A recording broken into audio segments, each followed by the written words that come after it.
Hi, this is Chibi Neko here. When I go on YouTube looking up for game information, I'm generally looking for reviews, but lately there's a new trend called gaming lists. All it really is a bunch of nerds showing off what they own, what they bought today, how many games they have, how rare it is. Well, I got a new flash for you people. No one gives a shit, okay? No one cares how many games you have, how rare they are, what you just bought today, how many you have. But at the risk of being unpopular, I'm going to jump on the bandwagon. So this is my top 10 list of my favorite games that I also happen to own. So let's get started.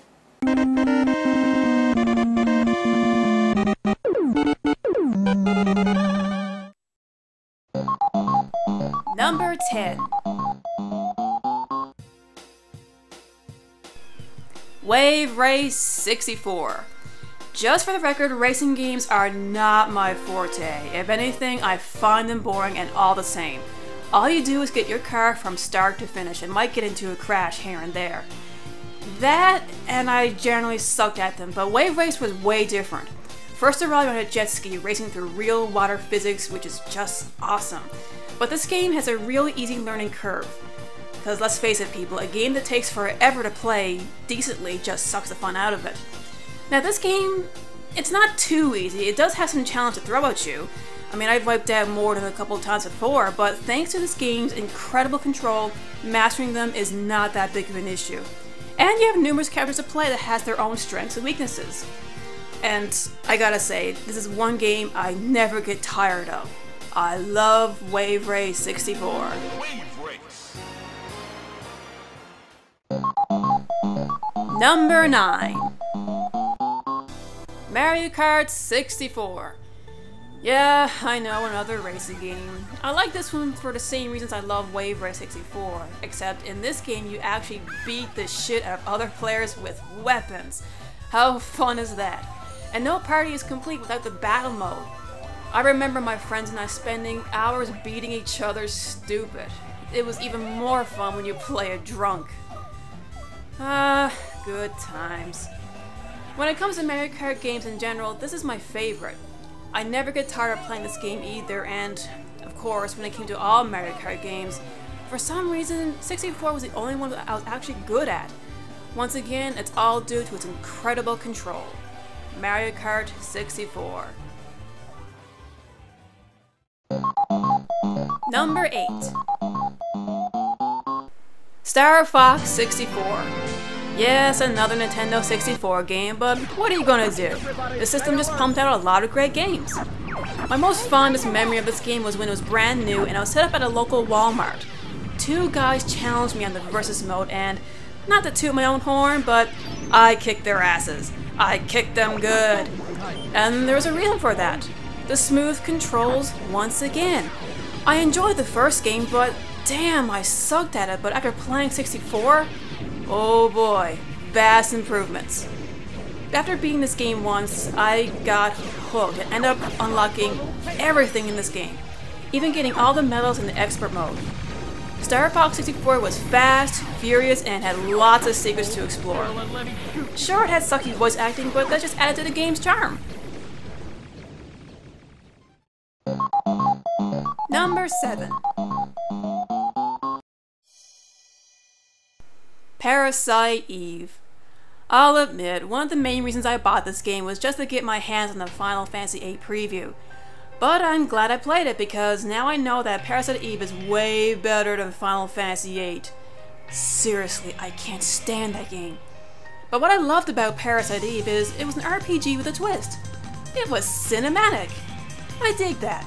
The story was good, the graphics really showcased what the PlayStation was capable of, but its sequel is somehow less to be desired. I was actually really excited to play Parasite Eve 2, but it took me 5 minutes just to get Aya to even walk forward, which told me I was in deep shit. But on the plus side, the puzzles kept me going. That, and I had nothing else better to do. Number 6. Final Fantasy VII. I can hear some of the fanboys now. Why is this game not in the top 5? Look, just hear me out. I love this game. I love it a lot. But after it was released, its popularity was blown way out of proportion. I mean, come on, the game is great, but it's not the single best game in the world. Square took advantage of 7's popularity and made the compilation of Final Fantasy VII. The official reason Square gave for making it was to prove that they could make a game based on an existing Final Fantasy, and chose 7 because it had an ending that it could be built on. Right. You see, 7 is a cash cow and Square knew it.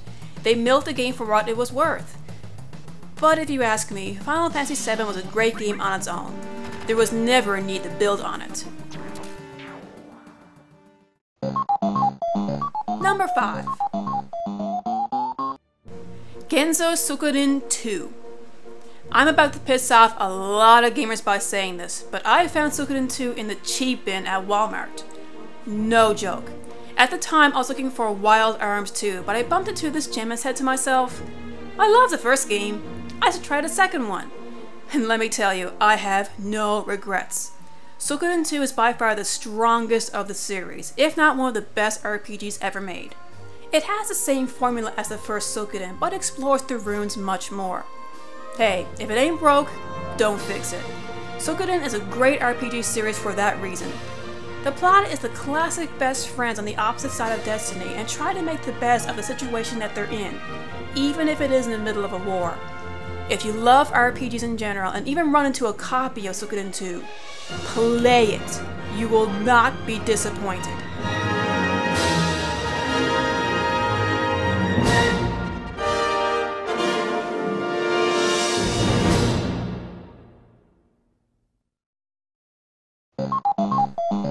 Number 4. Kenzo So Good In 5. Yep, another So Good In game, and yes, I paid the full sticker price for this one. And it was worth it. When it comes to the So Good In series, it was very difficult to pick out which one was better, 2 or 5. And the truth is, they're both fantastic. 2 may be stronger in plot, but for some reason I just got more attached to the characters in 5. And depending on what you did, the story was more emotionally involved. So, it was for those reasons that 5 barely beats 2 on the list. So Good In 5 is definitely one of the greatest games I've ever played.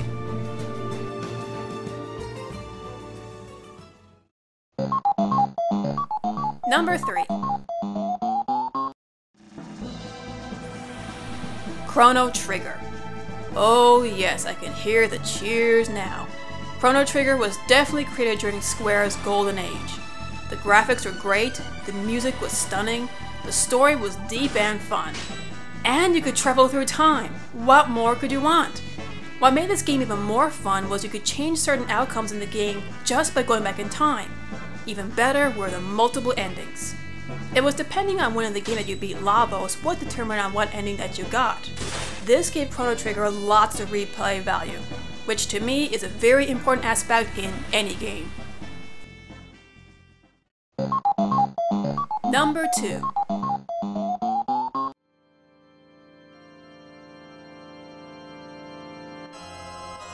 Final Fantasy VI. Final Fantasy to me is not the best RPG series around, but a few of my most favorite games do come from it. 6 is no exception. I have a soft spot for this game because it's the first RPG that I ever played, and seeing that Final Fantasy VI, or 3 as it was called back in the day, is widely considered to be one of the best RPGs of all time. I definitely picked a good game to start on, which in a way was a bad thing. You see, when it came to playing good games, I felt like I started at the top. Other RPGs were good, but they just didn't seem to match up to Final Fantasy VI's greatness. I began to lose all hope until I bumped into the number 1 game on this list. And my number 1 favorite game that I also happen to own is Final Fantasy Tactics. As soon as I seen the opening movie to this game, I knew I was in for a treat. It had a battle system I'd never played before, a soundtrack that blew my mind, and a plot weaved into another plot. This game was a whole new experience for me, and it was an experience that is yet to be duplicated. Once I got the hang of the tactical battle system, which I'll admit took me a while, I was hooked. It was fun, and some maps required creative thinking. As I kept playing, the story soon got to the point that I was trying to finish the battles as quickly as I could, just to find out what happened next. I won't give anything away, but after seeing the final scene after the end credits, I was left staring at my screen for a few minutes before turning off the PlayStation. After that, I had Tactics Mania. It was the first video game soundtrack I've ever owned, and I currently have all the action figures. When another Final Fantasy Tactics was released for the GBA, I was really excited. But unfortunately, they were nothing compared to the original. If anything, they were dull. Now don't get me wrong, the battles were still crazy fun, but the story was almost non-existent. But at least Square made up for it by remaking the original game for the PSP, complete with gorgeous cutscenes and voice acting that really matched the characters.